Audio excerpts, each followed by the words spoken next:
Well, good morning, church, and I want to welcome you. I want to welcome our friends in Leamington, Ontario. I want to welcome our friends watching right now, worshiping with us in Montana, our friends in Romania. I want to welcome our friends in Churchill who have rejoined us during this difficult time, and we welcome you as well. It's so good to be the church together, well over 500 devices. Who knows how many people are meeting together and connecting right now. The building might be nearly empty, but the kingdom is full and the church is full, which is so great.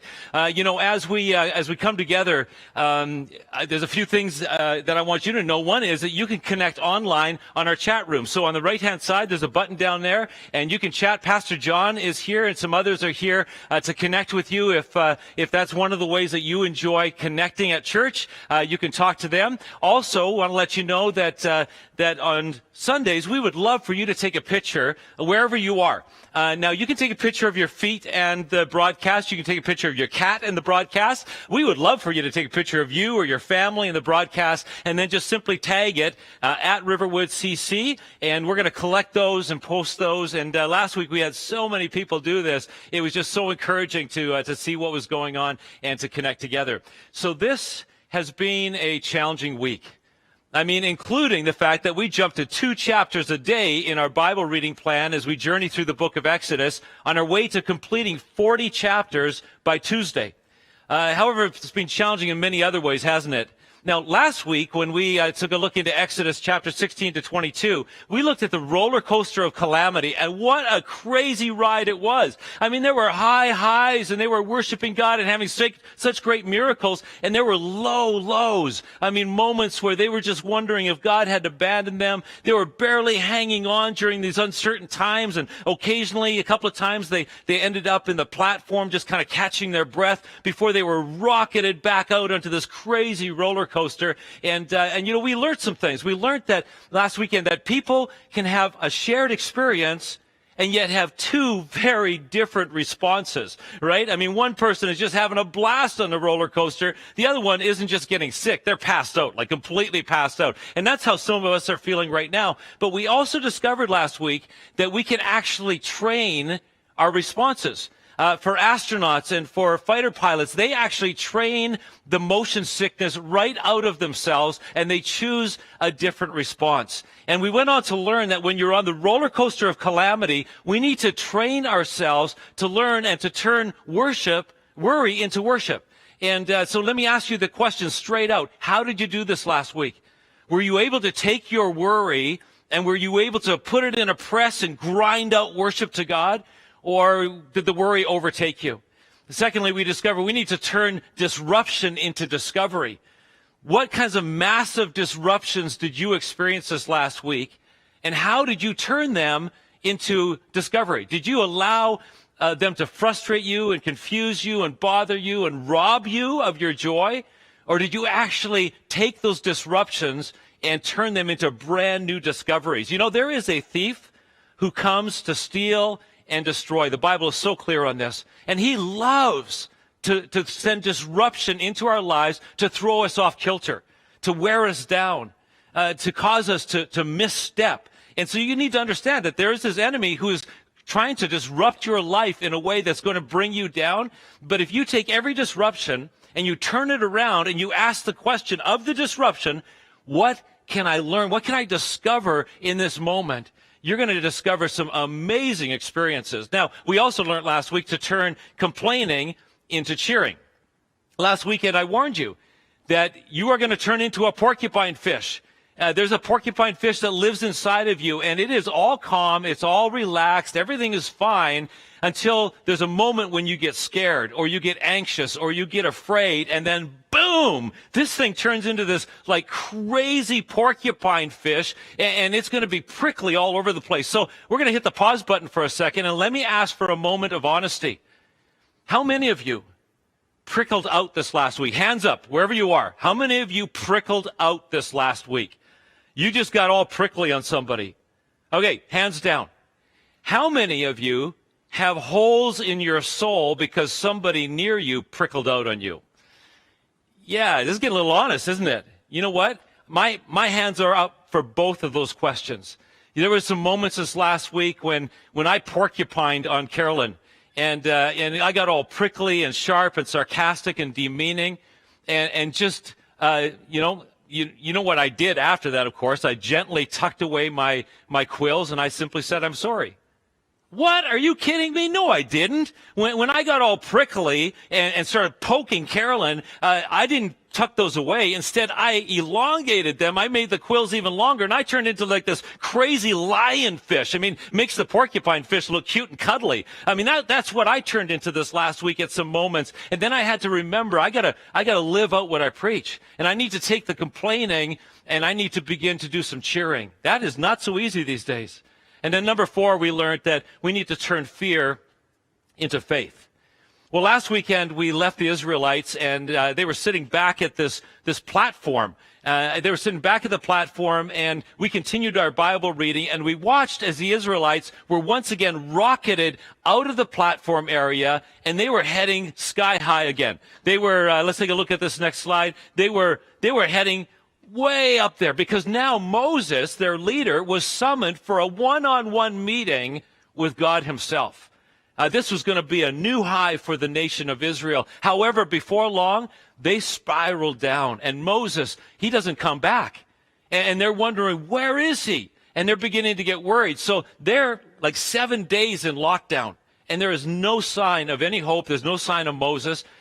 Day 7 turns into day 16, and there's still no hint that this guy's even alive anymore, let alone able to come back. Day 16 turns into day 23, and there's no clarity on how long this is going to last or when this is going to end. Day 31 comes along, and the people begin getting stir crazy. They have no leader. They're locked down in this desert. They have no home. They're getting quail and manna, but they're getting really tired of it. Their current government is giving them very little information or direction because they're making it up as they go, and they have no clue how long this is going to last or when this is going to end. And at day 40, with no sign of Moses anywhere in sight, the people begin to panic, and desperation sets in. In fact, we read it this last week in our Bible reading, chapter 32, verse 1. When the people realized that Moses was taking forever in coming down off the mountain, they rallied around Aaron and said, "Do something! Make gods for us who will lead us. We don't know what's happening. We don't know what happened to this fellow Moses who brought us up out of the land of Egypt." And so you know the rest of the story, right? They all brought their gold and their jewelry, and Aaron melted it down, and he fashioned this golden calf. I love his response later when he's confronted with it. He said, well, I threw the gold into the fire, and it came out like a calf. I mean, I had nothing to do with this, right? He was blaming others. But then it goes on in verse 5 to say this: Aaron saw how excited the people were, so he built an altar in front of the calf, then announced, tomorrow will be a festival to the Lord. Absolutely bizarre to me, because this is what happens when people experience worry and fear and panic and desperation. They spiral further down below the surface into this compromise, into this place of compromise and duplicity or unfaithfulness. Aaron had just finished sculpting a golden idol and telling the people, this is the God who rescued you from Egypt. And then he goes on to say, so tomorrow, I mean, get this. He says, tomorrow we're going to worship the Lord. We got our golden calf and we got God the Father, and we're going to worship them both. I mean, talk about this crazy duplicity that set in this time of confusion. I found this perfect picture to explain duplicity this last week. It's actually a greeting card, and it says this: I can't stop thinking about you and my other options. You know, I mean, talk about duplicity, right? I mean, I can't stop thinking about you. So committed, so loyal, so focused, and all my other options. Church, the problem with crisis, the problem with stress and financial pressure, the worry about this virus, the stress that we're feeling about our elderly parents and grandparents, the stress and problems we're feeling because of loss of income and fear and uncertainty, it's going to tempt you to look somewhere other than Jesus. And will whisper in your ear, hey, you can worship Jesus and fill in the blank. And you know what the fill in the blank is for you. All sorts of crazy stuff comes into our lives when this duplicity begins to set in. And so you can be sitting there and you can be experiencing fear. You can be experiencing loss of income. Maybe you were laid off this last week. Maybe you're shutting down your business and you have no income. Maybe you got the uncertainty. I've been talking to people whose parents and grandparents are, of course, in nursing homes and nobody can go visit them. And they're just scared to death. And there's all this uncertainty and all this stuff comes in. And you know what it is? It turns into a set of decoy flares that your enemy shoots out to confuse and to defocus you. Jet fighters, they shoot out these decoy flares so that you can't get a bearing on them. You can't get a lock on them. And these decoy flares in our situation are taking our eyes off of Jesus.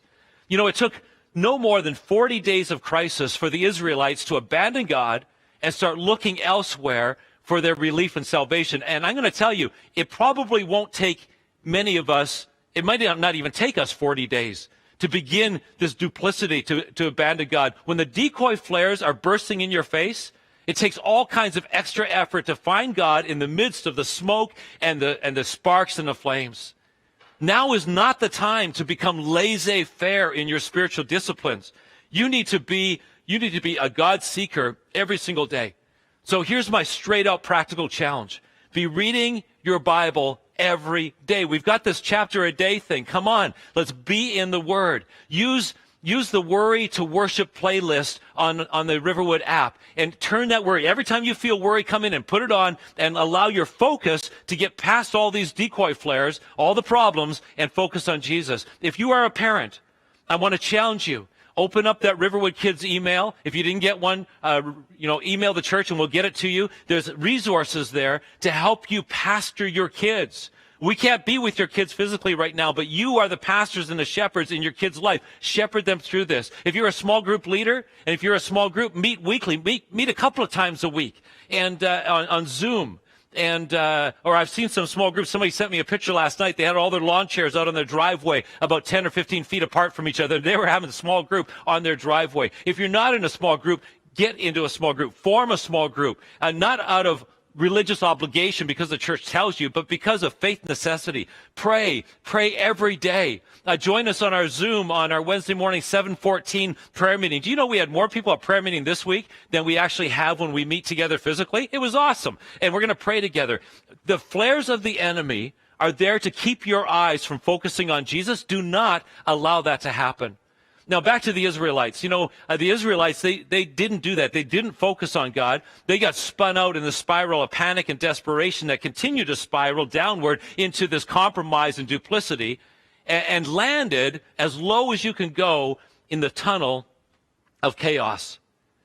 They had turned their back on God.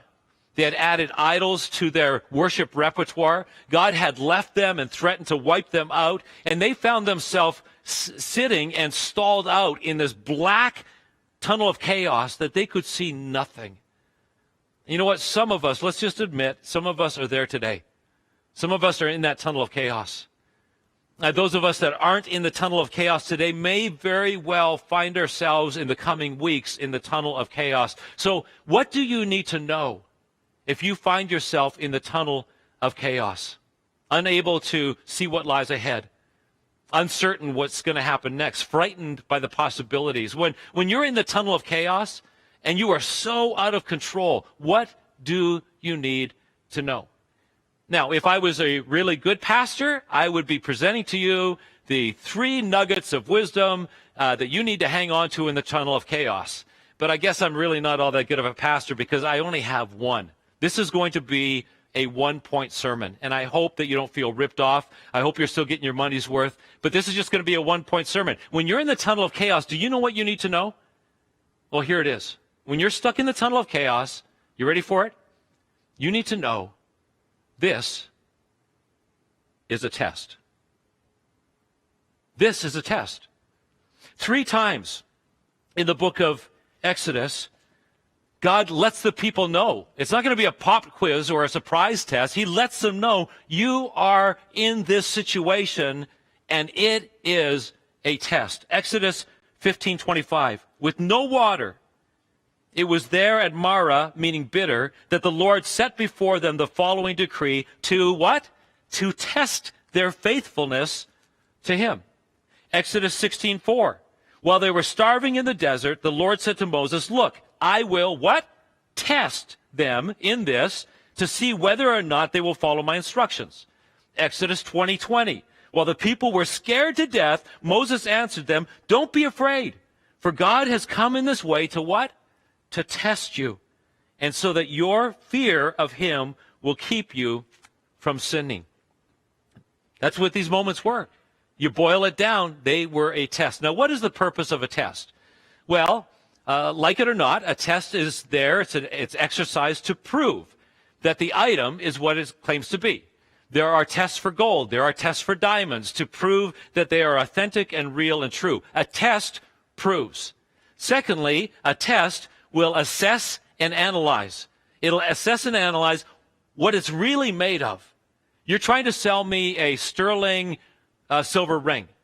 And there are ways to assess and analyze. In fact, all I need to do is put a magnet up to it, and I can tell you what it's really made of. A test assesses and analyzes what's something made of. And a test exerts pressure on something or someone, often without the person even knowing, pushing their limits to bring them to the point where what's on the inside is brought to the surface, bringing to the surface what is really inside.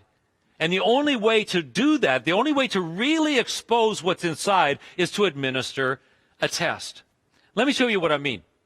There was a couple of guys, they like having some fun, and they wanted to do a social experiment, and so they wanted to find out if they could bring to the surface what was inside a bunch of random people. So they left this really hot-looking car in a neighborhood. They left the trunk open. They had all sorts of packages in the trunk, including an Apple computer box that was in there. They left it open, and in their social experiment, then they hit a camera, and they recorded what happens. And this is a little bit of their test.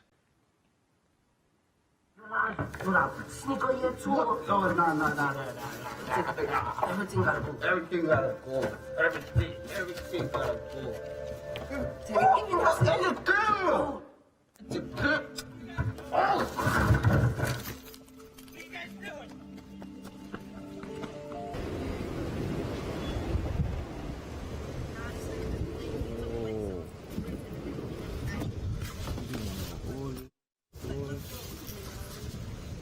What's this?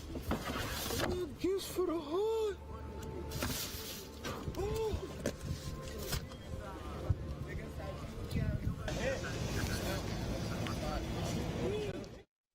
You got that lady with you? Nah, you got that lady. Ain't nobody here right now, bro. No. You got that lady right there, bro. Hey, look, yo, bro, look. No, chill. Yo, bro, look. Nah, bro. Chill, bro. You can't do this, bro. Let me tell you, bro. You cannot do this. Why not? You know the outcome of this. You know what's the outcome if you get caught. I'm just saying. Nah, you right, bro. You right. You know what I mean? You know the outcome. You right, but you want to check what's in the bag, though, bro? This might be the bag. It could be gym clothes. You know what, bro? You right. I mean, there's so much. So you left this. I mean, well, we're gonna walk down out of it. We weren't having problems with our audio. We were getting rid of all the swear words. All right. So, just want you to see that though. Those first couple of guys, they were put in a pressure situation. They didn't know the test was happening, and what was on the inside came bubbling to the surface. Their integrity or their lack of integrity, and it just kind of came bubbling out. All the people walking down the street, they all looked the same. They all looked the same, and you couldn't tell any difference until they were put in this pressure situation, and then it proved what was going on inside of them. And those guys at the end, I mean, you could see the integrity that was boiling inside of them. It came to the surface. It was proving and assessing and analyzing and bringing to the surface their values, their morals, their integrity or lack of integrity, and it brought it all to the surface. You know, a few years before he died, the TV show Candid Camera tried to trick Mr. Rogers. Now, Mr. Rogers, he's a guy that everybody loves, and they administered this test without him knowing. They put him in a pressure situation, and they caught up with him at a television conference. And now everyone knows that Mr. Rogers, when he's in front of the camera and he's getting paid, to act, is wildly popular with the kids show. I mean, he is understood to be the nicest, the sweetest, the most grandfatherly, nurturing man. But watch what happens when Candid Camera shows up and removes his TV from his hotel room in the middle of a television conference. It is the ultimate test. We are sold out, and as a result, there is a little problem over in that corner. But as you can see, it's quite confined to this area, and otherwise the room is just great. It's a bigger than average room. And I don't use the television anyway. Pardon? I don't hear so well. I don't use the television anyway. Is that the television? No, it normally goes right here. I had to pull it out and put it in another room. That's great. Did you need a TV? No.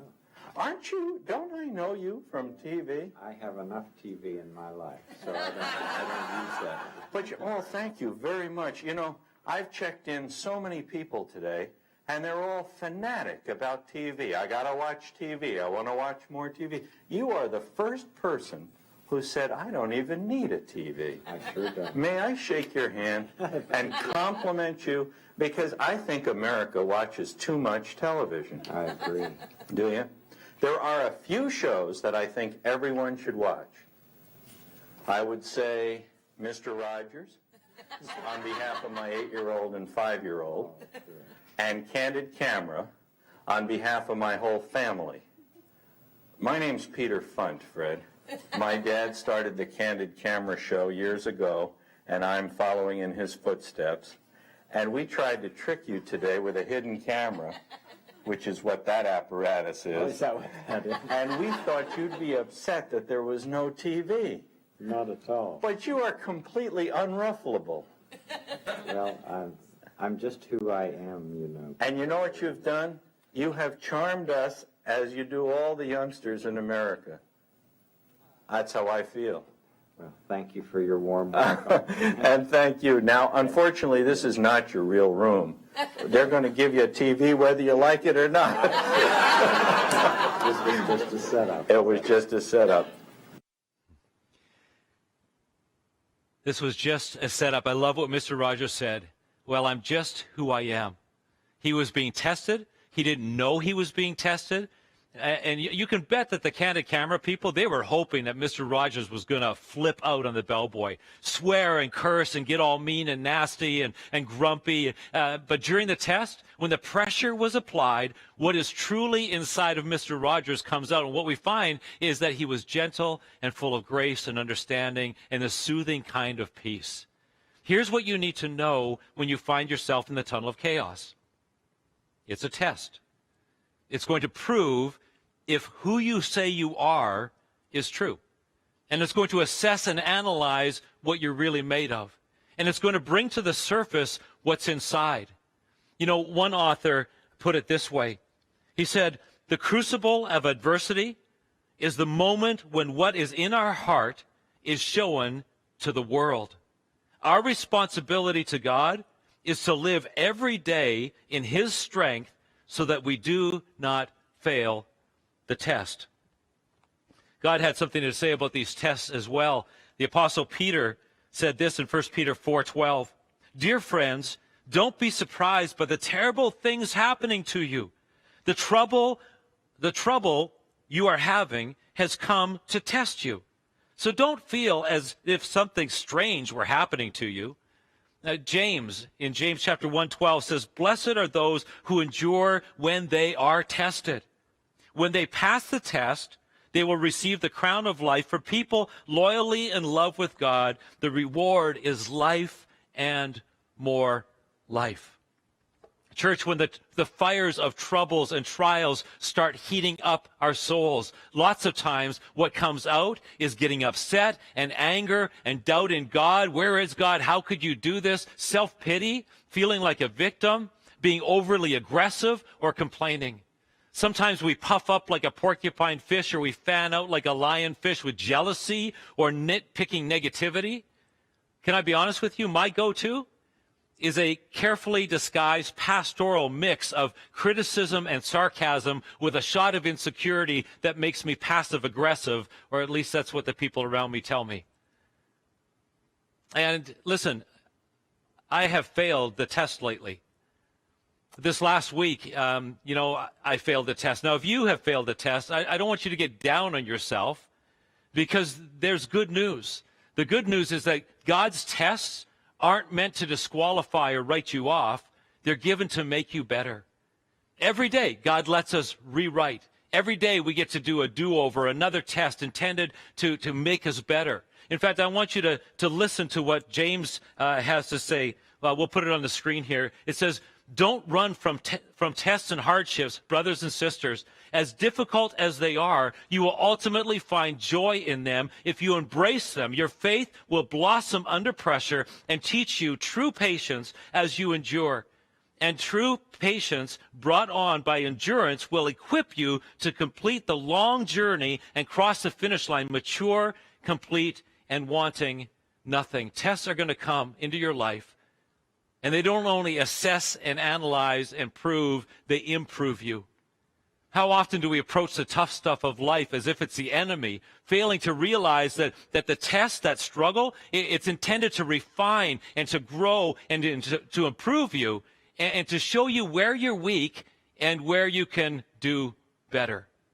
You know, this last week for me personally, when the work hours got too long, when the challenges seemed insurmountable, when the decisions I had to make this last week seemed impossibly complicated, and like every one of them was a choice between something that was going to really hurt someone and they were going to misunderstand, or the choice between that and something that was going to really hurt someone else and they were going to misunderstand. Every option I had was a lose-lose option. This last week when the pressure and the pain and the weight became too heavy to carry, I forgot that I was in the middle of a test, and I failed. I went home to my wife, Carolyn, and I vented. I defaulted to speaking to my amazing wife with sarcasm and criticism, and I was dishonoring of her. And I was just venting all this stuff. But I am so grateful that these tests, when we walk with God, they aren't the end. They are actually the doorway to something better. And so I took stock. I went to my wife, Carolyn, and I asked her forgiveness. I started trying in the coming days, and I wasn't perfect at it, but I was trying to monitor my tone and my words. But because of the pressure this last week, I think I got a wee bit better, maybe just a little bit better at self-monitoring my tones and speaking a little bit more often with love instead of frustration. And I felt like God was actually somehow this last week strengthened my shoulders to even carry more and my soul to trust him more. So if you feel like you've been tested lately, I want to acknowledge that you probably have, but you're not alone. And if you have failed some tests lately, I want to say you're not the only one. But every morning we get a brand new chance. We're given a brand new chance. And to help me kind of wrap this up and bring it home, I want us to connect with a few missionaries. And I want to ask them, how is it that they deal with the pressure in their life? So let's start with Joy in Scotland. Well, Joy, it is so good to see you. You are in the UK somewhere. So tell us where you are and what it's like going on there and how you're being tested. Okay. Hi, Todd. I live in Scotland and on the West Coast, and we've been in lockdown for almost a week now. I've been social distancing for 2 weeks, working from home, and I live by myself. So that means nobody can come in my house. I don't go into anybody's home. And that also means no hugs, no touches, waving at people from a good 2 meters, 6 feet away. And with the lockdown, you're only allowed to leave your premise of your house once a day for exercise, and if you can get to the grocery store. The grocery store shelves are empty. I'm not starving, but they are empty. It's not being exaggerated. And the bits you can't find are basics like pasta. Toilet paper is laughable right now. And you can't get pastas, you can't get fresh fruit. You can still get some veg, but it's still limited. So I'm always one that buys basic for the week and then make a big meal and then stock up in the freezer. So again, I've been okay.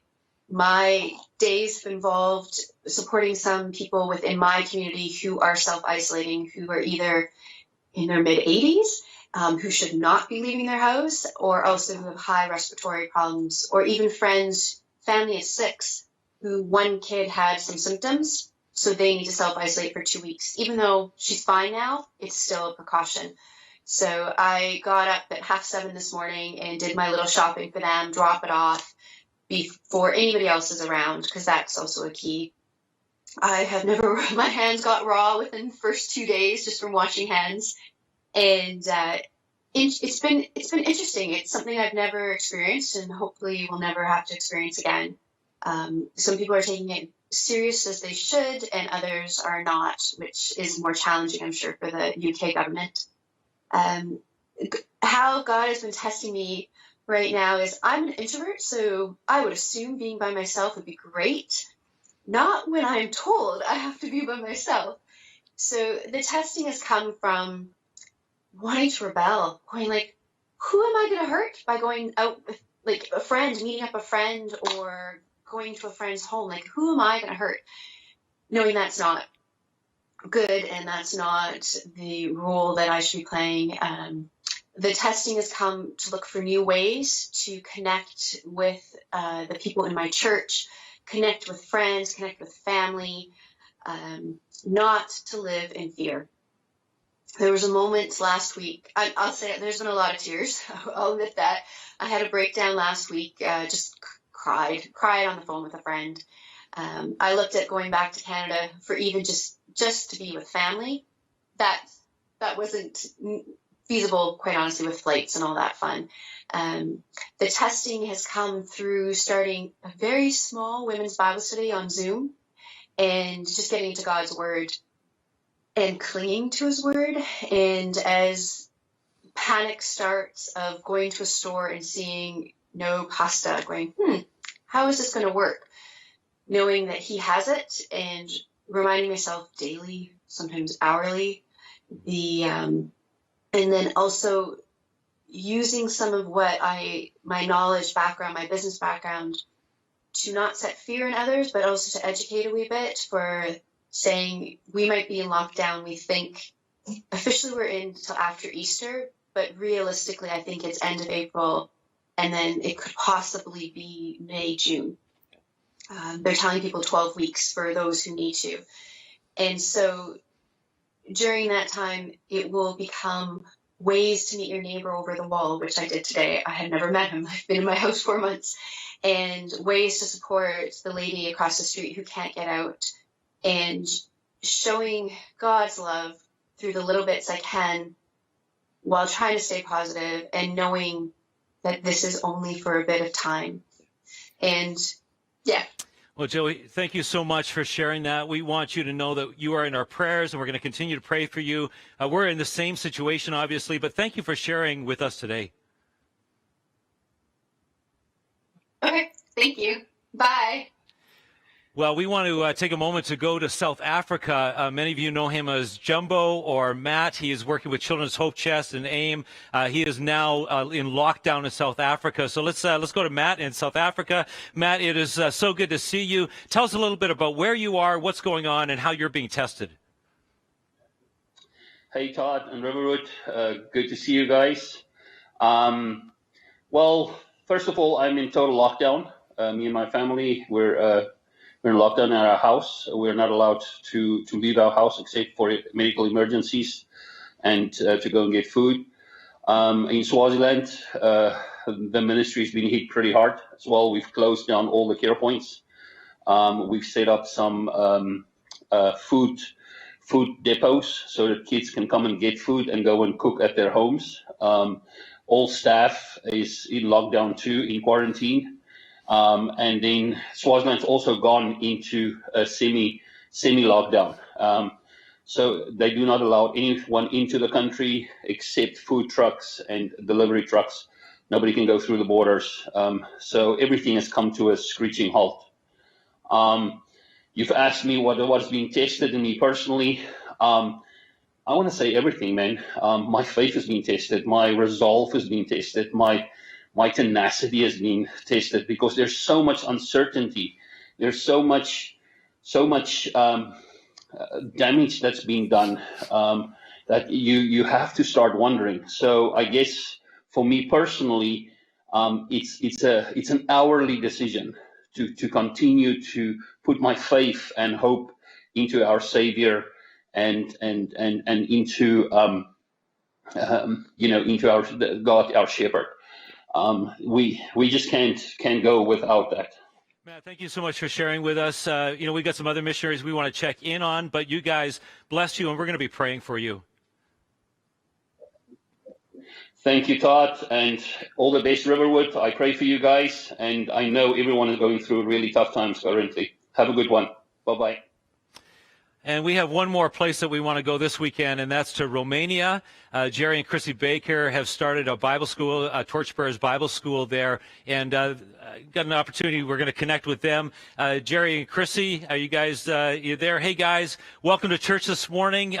We would love to know where you are, what's going on, and how you guys are personally being tested in all of this. Yeah, hi, Pastor Todd. Thanks for contacting us. Hey, Riverwood. Hope you're all doing well. Yeah, we miss you guys a lot. Yeah, we're Jerry and Chrissy Baker. We're currently in Romania serving with Torchbearers. And yeah, definitely there's been some impact here with the COVID virus. Currently, we're on a military lockdown in Romania. So things are very limited what we can do. We can't even go out on the streets without a document saying, where we're going and stuff like that. And the ministry's been impacted quite strongly. We've had to fully cancel our Bible school semester this spring, so it's totally shut down. And we're trying to figure out ways that we can still minister to our students, thinking about something online right now. So that's how it's impacting us directly right now. It's a little bit crazy. We can only go to the grocery store about once a week.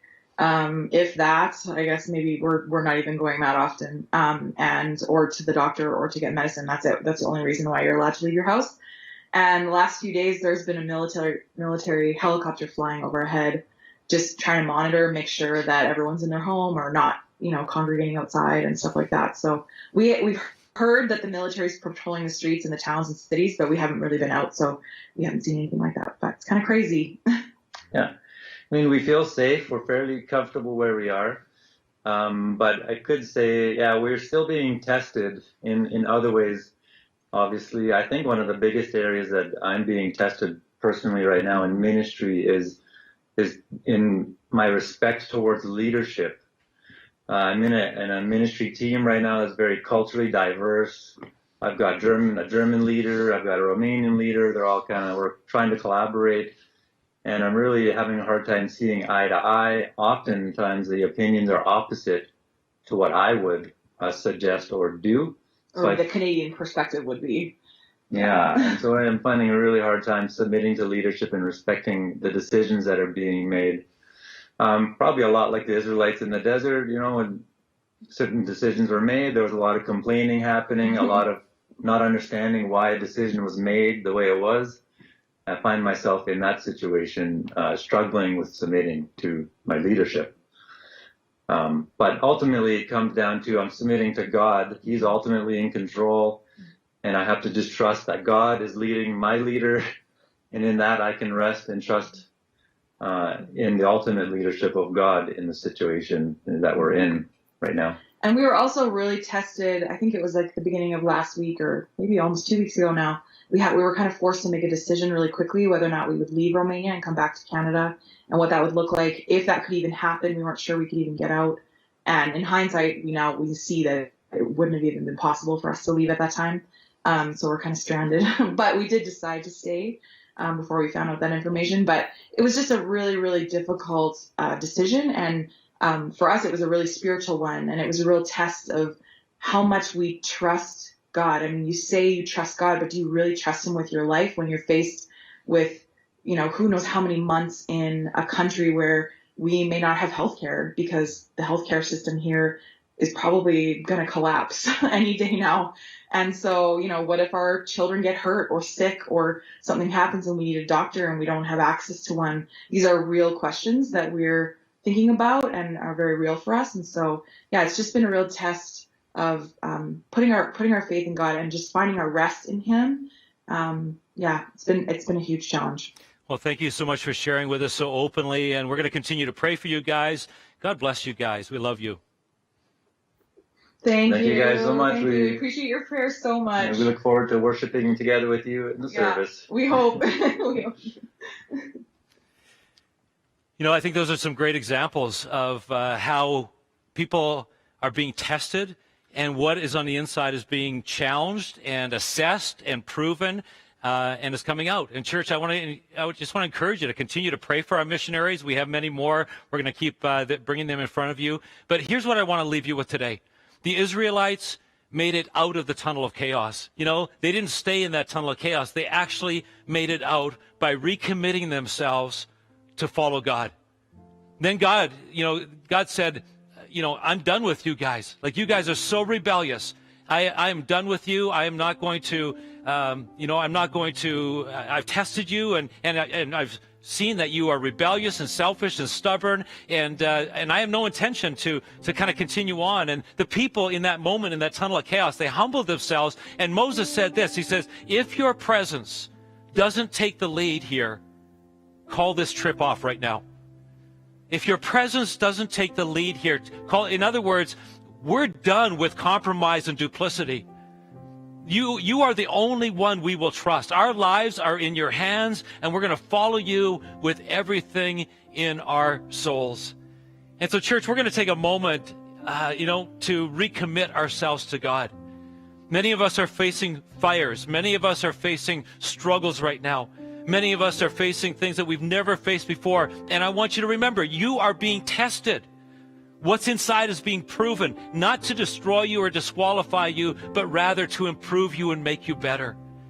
But in order to get out of that tunnel of chaos, we need to decisively commit ourselves again to trusting in God. So let's use this next worship song as that opportunity to declare a new commitment to God for the week ahead.